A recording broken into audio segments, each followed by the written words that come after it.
Agora sim. Obrigado, Antônio, por avisar da gravação, viu? Eu parei aqui, a gente está estudando um pouco de lógica proposicional e a parte que eu estou explicando aqui é precisamente sobre o passo mais importante que faz a gente sair da lógica antiga ou simplesmente da arte da boa argumentação para o que a gente chama de hoje lógica formal, ou, para começar, né, no estudo introdutório de lógica proposicional. O processo de formalização é um processo de abstração ou generalização.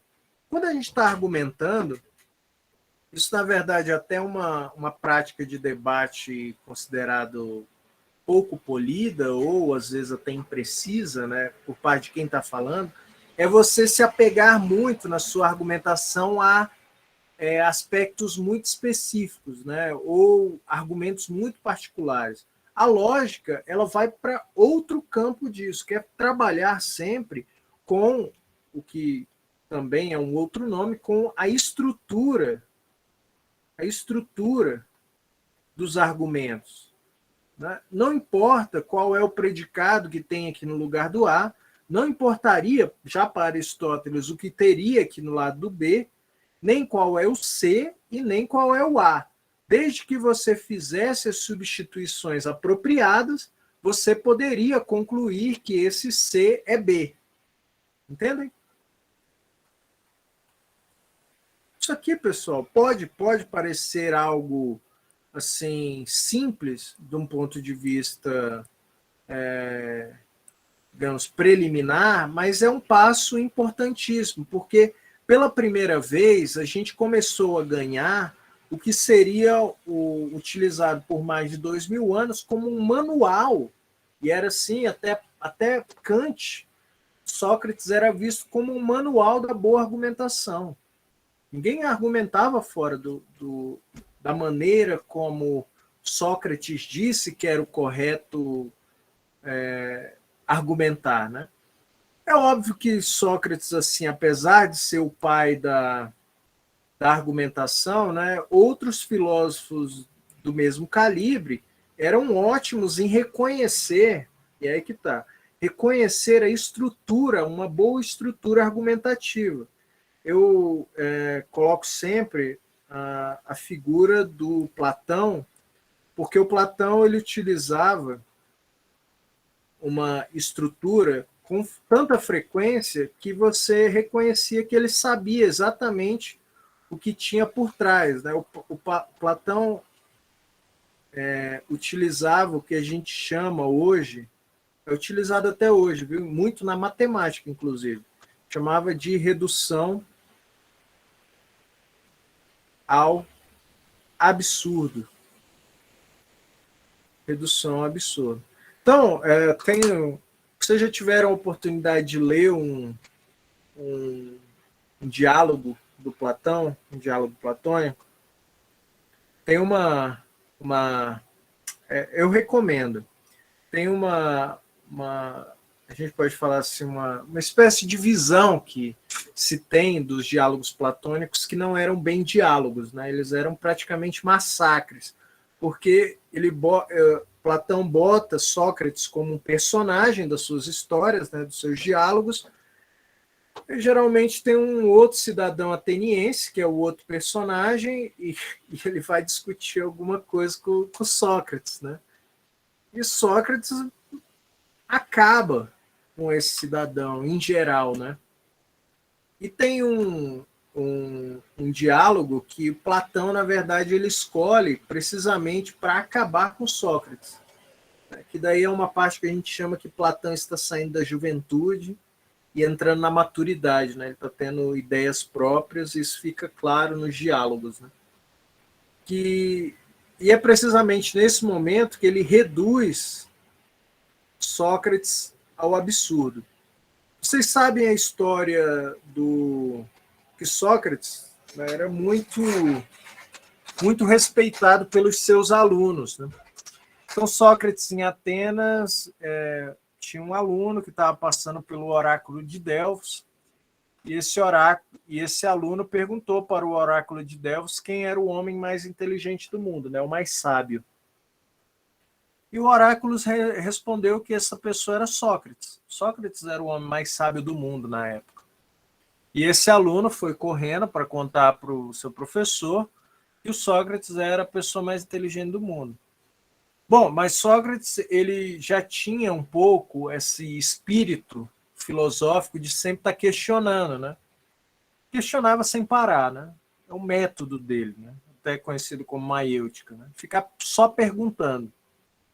E ele ficou muito consternado com essa ideia de que ele era o mais sábio, porque na cabeça dele ele estava apenas filosofando, ele ainda não sabia de nada, né? E é daí que vem a. E ele continuava assim nessa questão: peraí, como que eu sou mais sábio? Aí ele começou a se comparar com outras pessoas de Atenas, né?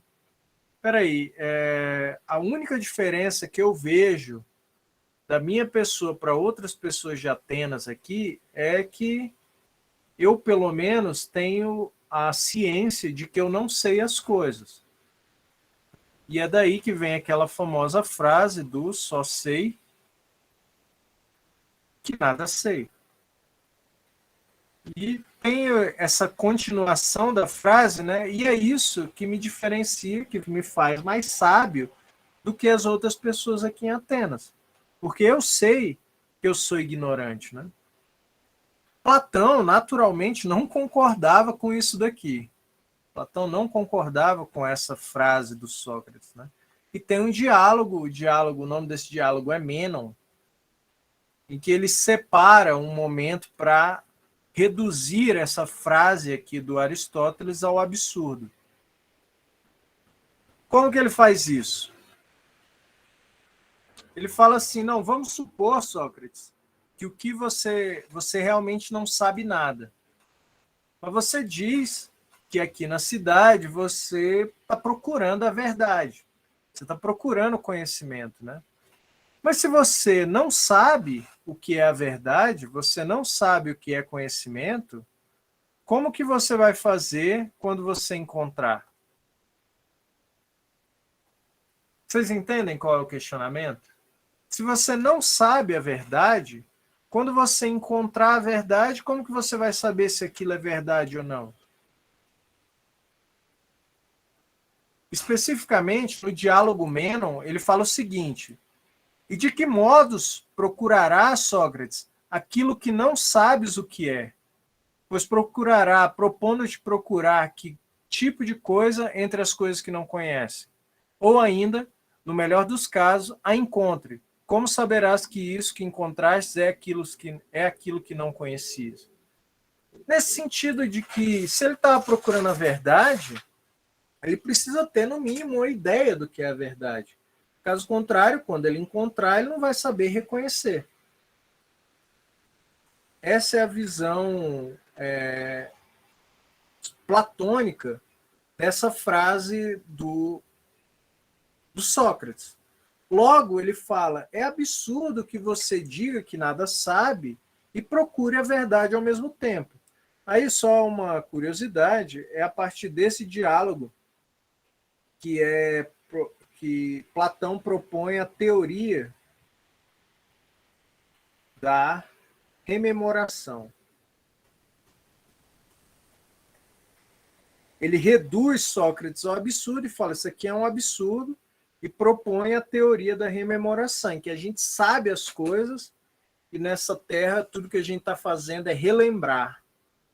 Então a gente já sabe, a gente teve contato em um plano superior com a verdade.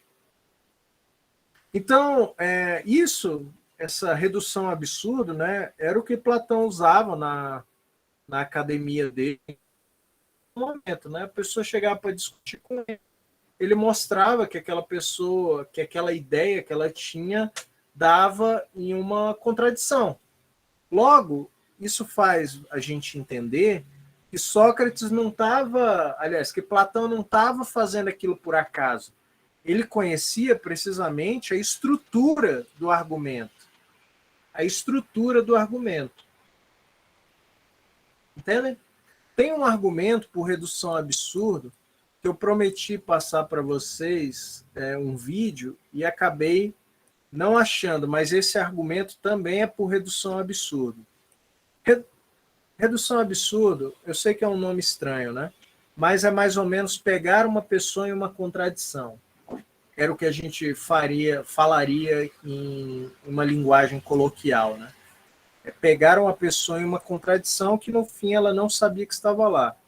Tem um argumento que é famoso e que é por redução ao absurdo, que é o argumento ontológico. Vou passar para vocês porque eu não encontrei um bom vídeo sobre isso. Para a existência de Deus. Quem que falou na aula passada que queria ver esse argumento? Eu falei, mas acabei pesquisando sobre ele Tá, você conseguiu e entender? consegui, mas não concordei muito, não. Qual foi a parte qual foi a versão que você viu e qual foi a parte que você não gostou? Então, foi a do Santo Agostinho, né? Tem o Agostinho, mas ficou famoso, acho, pelo Santo Anselmo. Santo Anselmo, isso. Não Ah, foi Santo Agostinho, foi Santo ah, Anselmo. Que ele fala sobre. Deixa eu tentar, que a minha memória não é tão mais. É que era quando eu era um pouco mais novo. Um pouco mais eu novo, que eu não vou, tô. Robson, vou passar aqui a versão do Descartes, que é parecida com a do Anselmo, e daí você me diz qual é a parte que mais te chama atenção. Tem alguns detalhes, mas essencialmente é o mesmo argumento. Tudo bem? Eu quero ressaltar apenas a parte estrutural da redução ao absurdo. Olha, e essa apresentação ela é um pouco livre, porque eu considero esse argumento um pouco difícil de entender. Esse argumento começa com. E vocês vão me dizendo se vocês concordam ou discordam, ok? A primeira parte, ou a gente pode colocar aqui, as premissas. Primeira premissa desse argumento é o seguinte: Deus é a coisa mais perfeita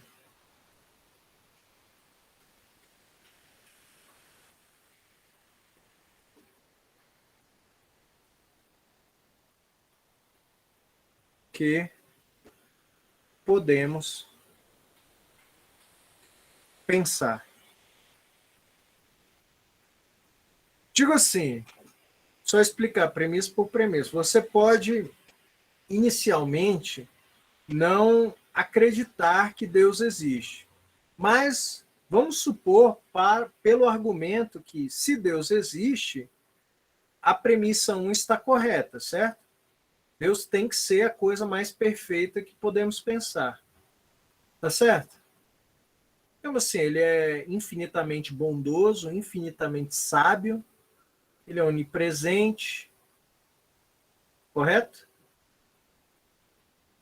Alguém tem dificuldade com Correto. essa Acho que premissa? essa aí bate quando Anselmo lá, né? Tudo bem. Essa parte que eu acredito que é diferente do Descartes. Existem dois tipos de pensamentos. De pensamento.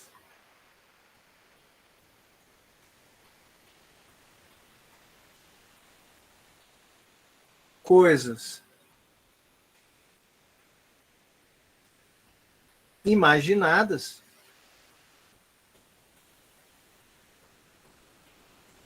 ou seja, não copiadas da realidade,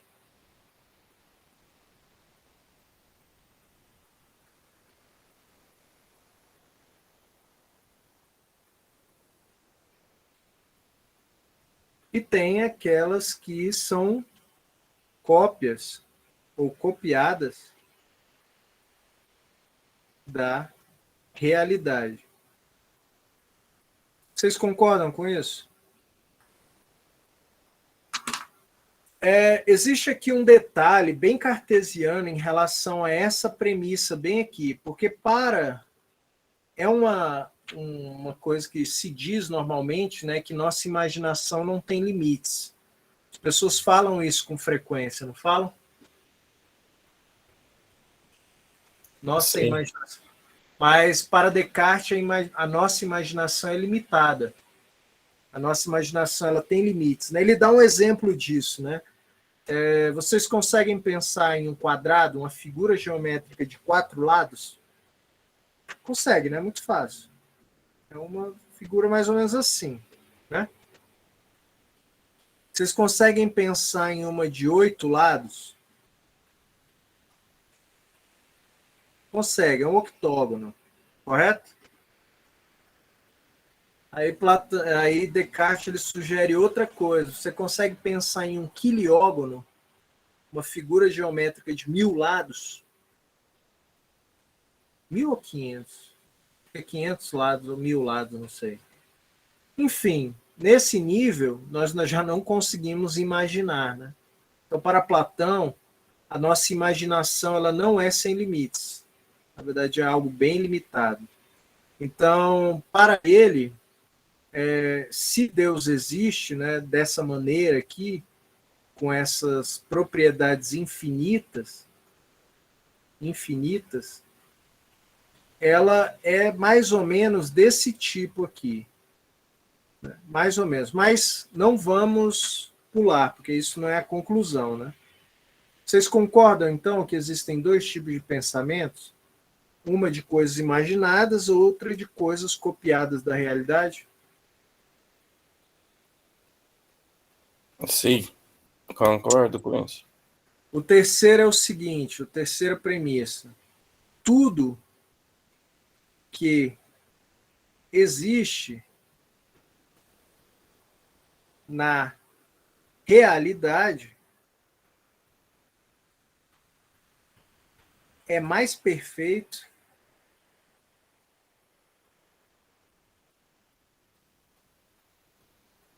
que na nossa mente. Correto? Veja, vamos dizer que dessa caneta aqui que eu estou segurando na minha frente, eu tenha, e é isso que acontece, eu tenho uma representação mental dela. Eu posso ficar dias olhando essa caneta aqui, dias. Mesmo assim, a representação mental que eu tenho dessa caneta, ela ainda é menos perfeita do que a caneta que existe na realidade. Vocês concordam com isso? Sim. É fácil concordar com isso. Eu também acho que isso aqui faz muito sentido.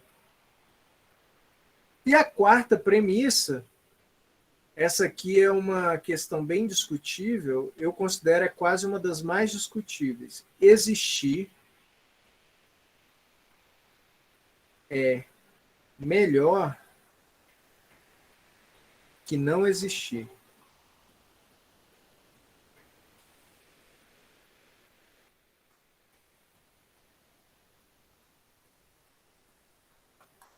Existir é melhor do que não existir. Isso aqui é uma das premissas talvez mais polêmicas que a gente tem, é essa aqui. Foi com ela que você não concordou, Robson?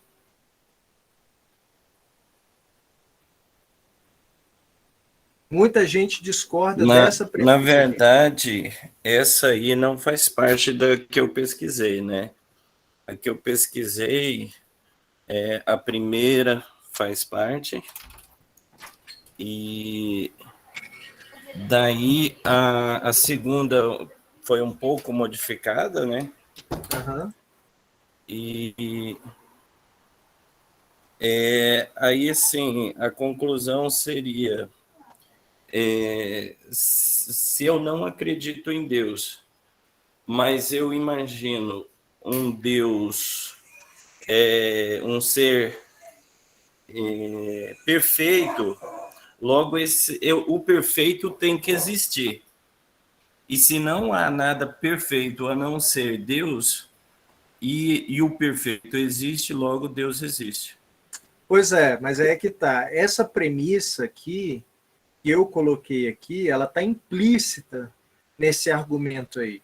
Por isso que eu prefiro a minha apresentação, porque essa premissa aqui, ela está implícita no argumento ontológico, entendeu? Existe uma base muito, muito, mas muito cristã nessa quarta premissa aqui. Inclusive, muitas pessoas falam que uma das bases para a justificativa dos cristãos serem contra o aborto é precisamente essa premissa aqui. De que não importa o quão miserável vai ser a vida de uma criança, ela existir ainda é melhor do que ela não existir. Isso é outro debate. Olha como eu organizo esse argumento aqui. É o seguinte, considerando essas premissas,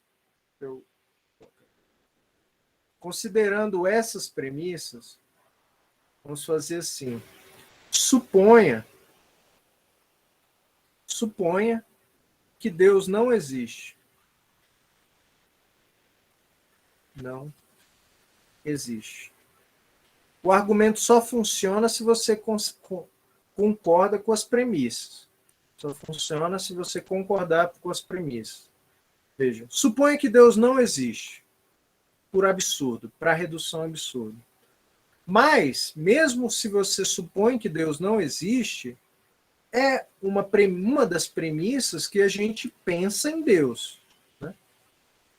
Veja, se a gente pensa em Deus como uma coisa perfeita, e ele não existe, isso significa que existe uma coisa na nossa cabeça que é mais perfeito do que existe na realidade. Vocês conseguiram entender? Você supôs que Deus não existe, mas a gente já concordou que Deus é a coisa mais perfeita que nós podemos pensar. Mesmo você supondo que Deus não existe, você continua pensando em Deus como a coisa mais perfeita que existe. Mas, se você está pensando em uma coisa perfeita que não existe, isso significa que existe uma coisa na sua cabeça que é mais perfeita do que existe na realidade. Como que você sabe? Como que você sabe? Porque existir é melhor do que não existir. Você está entendendo? Mais ou menos, mais ou menos. A questão é o seguinte, por que você sabe que o Deus que está na sua cabeça é mais perfeito do que o Deus que está fora? Porque o seu pensamento existe. E o Deus você está dizendo aqui que não existe. Logo, você entra em contradição com essa terceira premissa aqui. Entendeu? Então, o que Descartes fala? Isso é absurdo. Quando você reduz ao absurdo ou pega em uma contradição, você geralmente joga a suposição fora e afirma a negação dela. Você negar uma coisa, negar que uma coisa não existe, é afirmar Deus existe.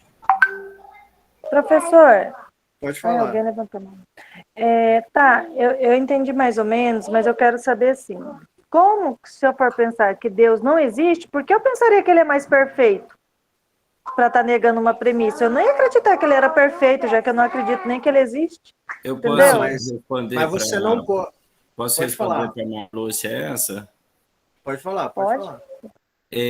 A própria palavra Deus se supõe ser algo perfeito, senão não seria Deus. Porque Deus é algo maior que tudo que você possa imaginar, é tão maior e mais perfeito que tudo. Isso seria Deus. Por isso que ele é Deus. Se a gente imaginasse, por exemplo, um carro, né?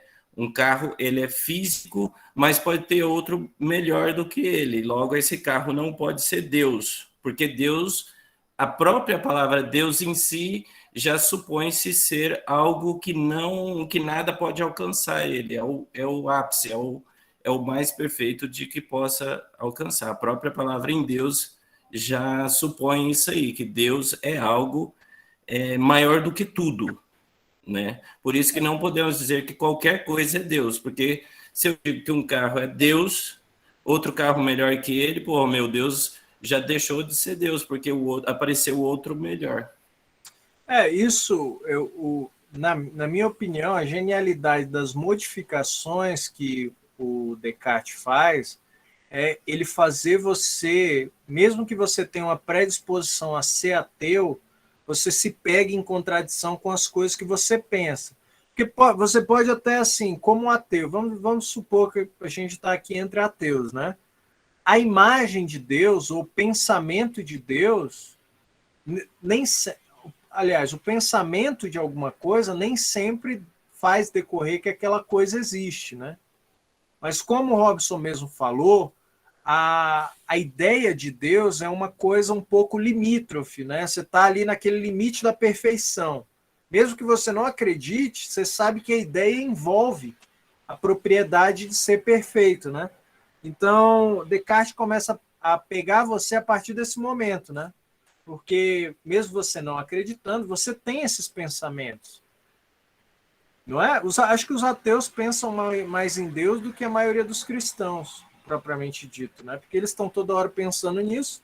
Então, assim, se Deus é a coisa mais perfeita que a gente pode pensar, e as coisas que estão na nossa cabeça, elas são menos perfeitas do que na realidade, então Deus tem que existir. Caso contrário, se ele não existisse, quer dizer que você pensa em uma coisa que é mais perfeita do que na realidade. Isso a gente sabe que não é possível, né? Então, existem tantas versões desse argumento, alguns resumem ela assim, olha, se existe algum pensamento de perfeição na sua cabeça, ele só pode ter sido causado por um Deus, né? Algo pelo menos tão perfeito quanto a sua ideia. Então, essa é a visão que as pessoas têm do argumento ontológico. Mas o que eu queria que vocês observassem do ponto de vista estrutural, a gente pode falar assim, é que Descartes ele faz você concordar com as premissas para te levar a uma conclusão. O argumento ele é complexo, naturalmente complexo, né? Muito difícil. Mas se você depois vocês peguem em casa, vocês podem pegar a imagem desse argumento aqui e tenta ir premissa por premissa para ver se vocês conseguem refutar alguma dessas premissas aqui. Algumas pessoas criticam essa premissa aqui. Kant, por exemplo, gosta de criticar essa premissa aqui. Porque existir não é o tipo de coisa que você pode atribuir à perfeição ou não, né? Não é uma propriedade como qualquer outra. Kant critica essa premissa aqui. Existir, não, peraí, existir não é uma propriedade como qualquer outra, né? É o pressuposto de outras propriedades. Então, o erro do argumento ontológico é precisamente falar que existir é uma propriedade qualquer, quando não é, né? Então, Sócrates... Professor, a quarta premissa é quase que uma conclusão da terceira premissa, né? Porque se a coisa real ela é melhor do que o que você pode imaginar, o que você imagina é algo que não existe, está só na sua cabeça, ele não é real. Então, se tudo é igual ao exemplo da caneta, se a caneta é melhor do que eu posso fazer na minha cabeça uma caneta, o existir da caneta é melhor do que eu posso imaginar, né? Então, a quarta quase que é uma conclusão da terceira, né? Isso não é um problema. Quando a gente estuda lógica, né, a gente pode ter o que a gente chama de redundância nas premissas, né? Às vezes as redundâncias são até as mais bobas do mundo, né? Você pega a terceira e pega na quarta premissa e escreve exatamente o que é a terceira aqui. A terceira premissa é igual à quarta. Bom, é uma premissa a mais, mas não acrescenta tanta informação, né? Mas eu acho que colocar essa quarta premissa aqui deixa as coisas um pouco mais explícitas, né? Isso daqui e sem contar as implicações dessa quarta premissa aqui, né? Existir é melhor que não existir. Tem muita filosofia ligada a essa noção de existência aqui. Uma famosíssima, que está ligada ao existir aqui. Existencialismo. Existencialismo. O famoso movimento filosófico do pós-guerra. Sartre, Camus, Eu já até passei um filme para vocês sobre existencialismo, né? Pequena Miss Sunshine, o nome. Recomendo esse filme, é muito legal. Muito inteligente. Um filme existencialista. Pequena Miss Sunshine. Enfim, o que eu queria que vocês observassem é a forma que esses argumentos ganham, como que isso, Descartes, no caso, não tinha os instrumentos de uma matemática, apesar de ser um grande matemático, mas ele tem um padrão, que a gente coloca assim, um modo de raciocinar que é padronizado. Se você reduz alguma coisa ao absurdo, você sabe que você pode jogar fora aquilo. Isso é uma espécie de reconhecimento da estrutura, da própria estrutura da nossa maneira de bem raciocinar. Entendeu? Evitar contradições. Falei para vocês isso como uma regra do raciocínio na aula passada. Esse reconhecimento da estrutura, pessoal, ele vai longe a ponto da gente, deixa eu colocar mais para baixo, da gente reconhecer, tentar reduzir tudo em termos de proposições,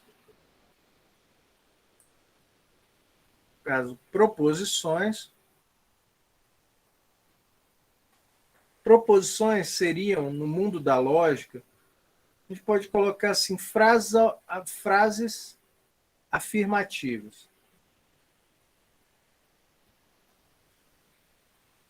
Que podem ser verdadeiras ou falsas. É disso que a lógica proposicional se ocupa. Então, perguntas, né? Qual o seu nome? Isso não está dentro da lógica proposicional. Ordens, que é importante para o direito, né? Não estão dentro da lógica proposicional, inicialmente. Não estão, você tem que fazer adaptações. E você, na lógica, a gente não está muito ligado ao significado das palavras. A gente só quer saber da verdade ou falsidade.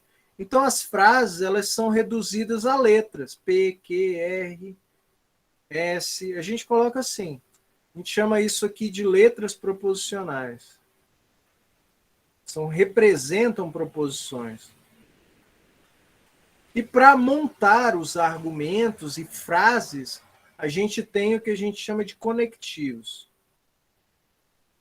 Então, eu passei aqui para vocês, né? A setinha, a gente coloca como se, então, para falar de uma implicação. Se a lua é feita de queijo, então o gato é azul. A gente fala de conectivos como a conjunção, que significa uma coisa e outra.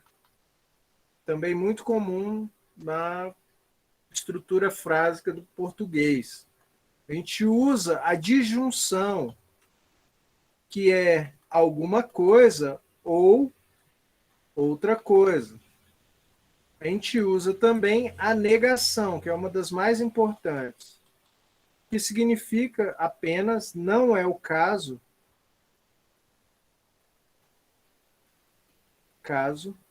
que alguma coisa, alguma proposição. Munidos disso aqui, pessoal, nós podemos montar frases mais elaboradas. Por exemplo, P implica que. Veja, aqui, quando a gente pensa em P ou Q, não importa muito o que é o P ou o que é o Q. A única coisa na lógica que a gente está interessado é saber que isso aqui pode ser verdadeiro ou falso, e isso aqui também pode ser verdadeiro ou falso. Isso aqui, inicialmente, você pode pensar, bom, mas isso aqui não me diz nada sobre um bom argumento. Inicialmente, você pode pensar isso, né? Mas diz muita coisa. Diz muitas coisas, por exemplo, de frases que nós consideramos que podem, ou raciocínios que são sempre bons. Por exemplo, um raciocínio do tipo, não P ou P. Isso daqui é a expressão do terceiro excluído, que a gente viu na aula passada.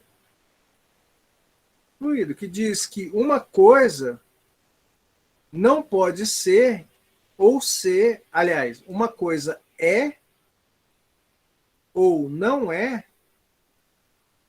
e não tem uma terceira opção. Isso daqui, no caso, é um ou.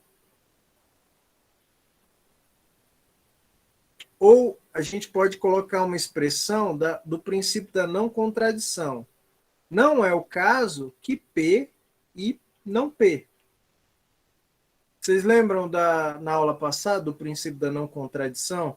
Você não pode dizer, na definição de Aristóteles, né? Na definição de Aristóteles, sobre a mesma coisa, ou seja, P e P, que essa coisa é e que essa coisa não é. E aqui está a negação para negar que isso aqui é permitido. Isso daqui é o que a gente chama de princípio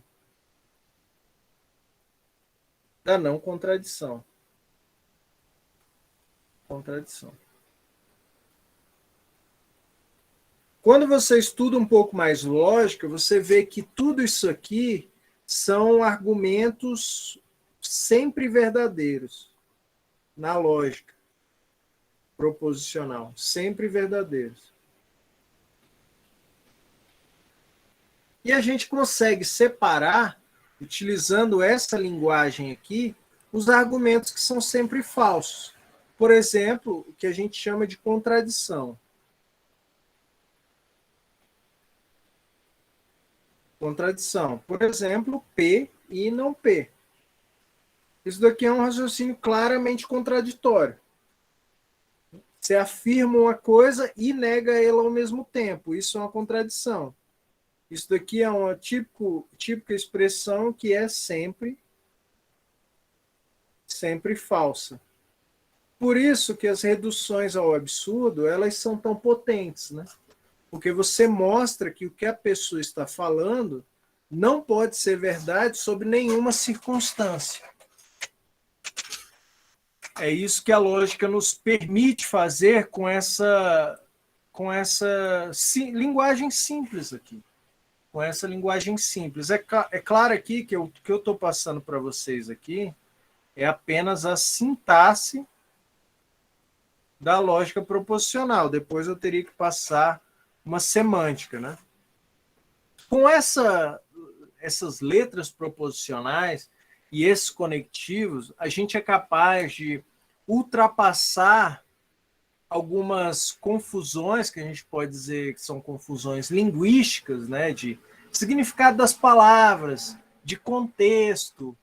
Né? A gente sabe que o contexto, uma interpretação, inclusive uma interpretação jurídica, ela atrapalha você chegar na parte estrutural, na parte do raciocínio mesmo, né? Então, a lógica proposicional, ela ignora tudo isso e passa a estudar apenas a estrutura mesmo, né? O ser, o então, o e, o ou, o não é o caso que a negação é um aspecto importante da lógica, e a verdade ou falsidade daquilo que você está falando. Então, a lógica, com esses instrumentos que eu passei aqui rapidamente, voando para vocês, e dei alguns exemplos, ela se mostra um instrumento importante para você conseguir provar, no caso que você quer, e também tentar, pelo menos, convencer de uma maneira rigorosa as pessoas. Né? Nem tudo, claro, que a gente fala no mundo da lógica é convincente. Né? Eu percebi, assim, pelo pouco entusiasmo que o argumento ontológico aqui não convenceu muita gente, né? Mas porque a lógica... Pode falar, Robson. Esse argumento de... Como é que é o nome do filósofo? Esse que o senhor apresentou aí é melhor do que... Do Descartes, né? Esse Descartes. aqui é a versão ele aperfeiçoou bastante o outro argumento. né? Então, assim, ficou muito melhor, porque o outro argumento baseava-se somente no fato que, se eu pensar, logo ele existe, né? Só o fato de eu pensar numa figura perfeita, eu não posso negar a existência dele, né? Então ele ficava muito no vácuo, muito vazio. Sim, E sim. Descartes aperfeiçoou bastante. Sim, sim. Todos eles, porém, têm a mesma base, né? Segundo Kant, pelo menos. A grande questão é assim, e aqui eu faço uma diferença importante, né? Quando você está estudando lógica, muita gente acha que vai ser o mestre da arte do convencimento, né? Mas a arte do convencimento, isso também foi falado por Aristóteles, né? O Aristóteles falou de tudo na vida dele. Não tem nada que você possa, pelo menos, triscar que aliás, não tem nada que você possa falar que o Aristóteles não tem uma coisinha para dizer. É impressionante. A arte de convencer fica mais para o que a gente chama de arte da retórica, né? A lógica é a arte do raciocinar corretamente. Então, muitos raciocínios, que nem eu falei, você pode pegar esse argumento aqui do ontológico e tentar destrinchar ele, você vai ter uma certa dificuldade. Algumas premissas são mais fracas que outras, sim. Mas a partir do momento que você começa, concordou com essas premissas e parte para o raciocínio aqui ao absurdo, né, para provar que Deus existe, aqui está tudo perfeito, está sintonizado. Está sintonizado. Você concorda com as premissas, você tem que concordar com a conclusão. É assim que funciona um raciocínio lógico perfeito, né? A grande questão é que as premissas às vezes não convencem. Às vezes não convencem, né? E isso diferencia um pouco a lógica da retórica. Quando você está estudando lógica e passa a estudar estrutura, como Aristóteles fez, e a entender até onde a gente pode ir com essas simplificações da lógica, você não vai virar um mestre da argumentação, mas você vai conseguir, o mestre do convencimento, perdão. Mas o seu argumento, você vai conseguir fazer com o seu argumento algo muito, eu posso dizer assim, sem brechas, algo muito sólido, intransponível em termos de rigor do raciocínio mesmo, né? Falo isso porque tem uma obra do Einstein, né, que o Einstein, é óbvio que tudo que o Einstein fez em termos de física é algo muito avançado, né? Mas em termos de estrutura do raciocínio, estrutura geral da sua argumentação, né, ele é proposicional, né? Tem uma série, eu acho que eu já indiquei para você essa série Genius, o nome. Genius. Acho que é com U só. Genius. Eu acho que essa série é de 2018, da BBC. E ela conta a história do Einstein, né? E ele faz um raciocínio bem proposicional, no sentido que ele faz assim, ó.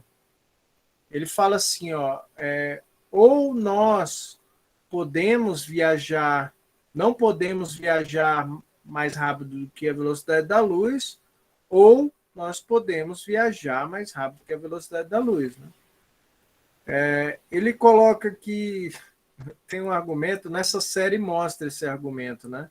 Que é a intuição dele, né? Que ele imagina um trem, o trem está viajando, tem os vagõezinhos aqui, né? E dentro desse vagão tem uma lâmpada que fica acendendo e piscando. E esse vagão ele está em uma certa velocidade, né? Sei lá, X quilômetros por hora. X quilômetros por hora. Bom, ele fala assim, ó, se a velocidade da luz é tantos metros por segundo, né, 300 mil metros por segundo, 300 mil metros por segundo, bom, essa luz bem aqui, ela está indo nessa velocidade mais essa. Logo, isso aqui é um não P. A gente tem um não... Opa! gente tem aqui um não P. Logo, esse daqui é o símbolo oficial de conclusão, ou de consequência lógica, que a gente chama. Logo, tem que ser que. Ou seja, a conclusão dele é que nós sim poderíamos ir mais rápido que a luz.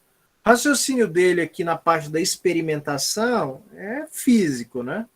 Tem um monte de informação empírica, mas do ponto de vista lógico, era totalmente proposicional, né? O que a gente chama aqui, tem um nome desse raciocínio, né? Silogismo disjuntivo. Silogismo disjuntivo.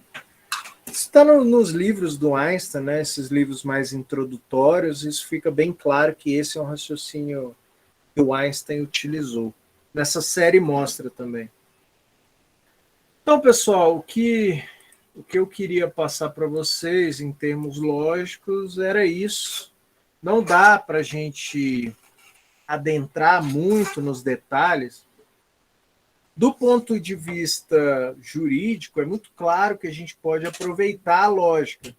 Afinal de contas, na concepção, inclusive, de muitos estudiosos, né, tem uma corrente alemã, né, que é a escola argumentativa do direito, a gente sabe que o direito ele é muito focado nessa parte de argumentação.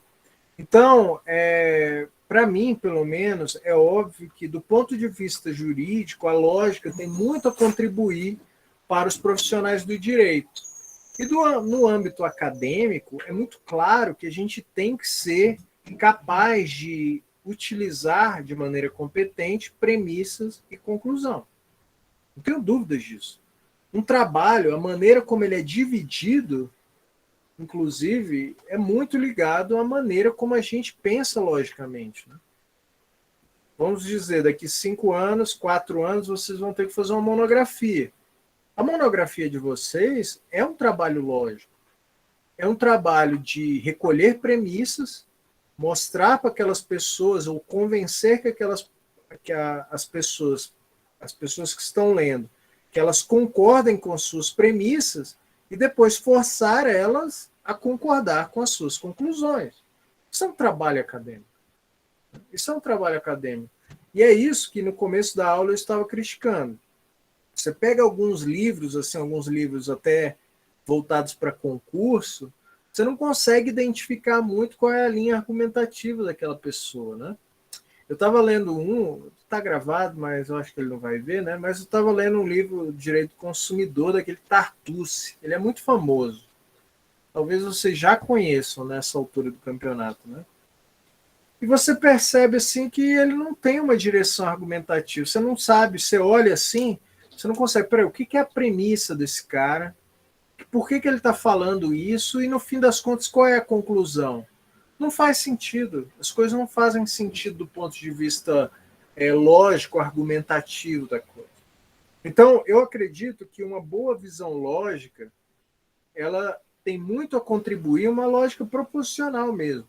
Ela tem muito a contribuir na formação de vocês como intelectual, no geral, não só como um jurista, propriamente dito, né? Você tem que, qualquer pessoa no âmbito acadêmico, ela tem que ser capaz de construir de maneira sólida uma cadeia argumentativa e nessa cadeia argumentativa saber separar exatamente o que é premissa e o que é conclusão. Isso é muito... eu considero isso tão elementar, mas ao mesmo tempo, para as pessoas que não estão conscientes disso, é muito fácil você confundir o que é argumento e o que é premissa. E no âmbito jurídico, né, que eu tenho dito que é um lugar que a gente tem muita bricolagem acadêmica, a gente acaba se perdendo mais ainda, né? A própria prática dos trabalhos, às vezes, elas colocam a gente nessa perspectiva, né? De ficar fazendo colagem, você não sabe a direção da sua argumentação direito.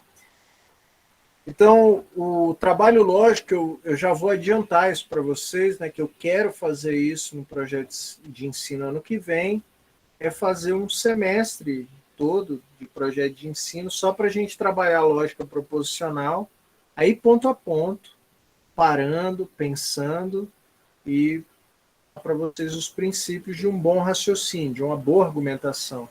E para ensinar vocês a identificarem os erros também. É muito comum ter erros nisso tudo. Então era isso. Alguém tem alguma questão?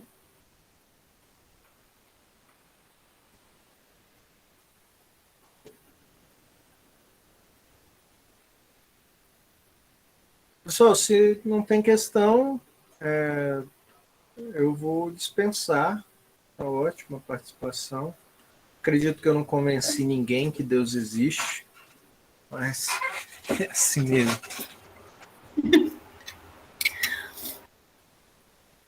Então é isso, pessoal. Obrigado, boa noite pela participação, viu? Mais uma vez, obrigado mesmo. Valeu, professor.